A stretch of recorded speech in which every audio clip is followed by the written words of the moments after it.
नमस्कार बंधु माने आज आमे जानिबा एमिति एक भूमिर कथा जार इतिहास सारा भारतर भाग्य को बदलाई देथिला।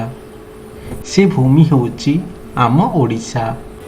आज जहाकू आमे ओडिशा बोली जानू पुरातन कालरे से भूमि कलिंग नामरे परिचित थिला। कलिंग थिला एक शक्तिशाली और स्वाभिमानी समुद्र राज्य जेउठारे लोके स्वाधीनता को सबुठारु अधिक मूल्य देउथिले। किंतु इतिहासर एक दिन कलिंग युद्ध आरंभ हैला। एही युद्ध रे लक्ष लक्ष निर्दोष लोकंक जीवन चलीगला। नदी रे रक्त बहीगला एवं समग्र भूमि शोकरे डूबीगला। एही दृश्य सम्राट अशोकंक हृदय को भांगी देथिला।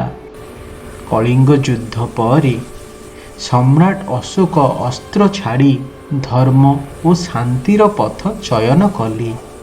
एक युद्ध एक भूमि सारा भारतर इतिहास को बदलाई देला। एही पवित्र भूमिरु जन्म नेला जगन्नाथ संस्कृति जोंठारे समस्ते समान।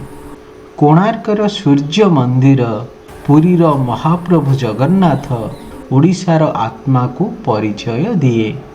आजिर ओडिशा परंपरा और प्रगतिर सुंदर समन्वय। इतिहास को सम्मान देई भविष्यत दिग को आग को बढ़ुची ओडिशा। एही इतिहास केवल कथा नुहे, यह एक परिचय। आमे ओडिया और आमे गर्वित। समस्ते कहतु जय जगन्नाथ। कमेंट सेक्शन रे लिखंतु जय जगन्नाथ।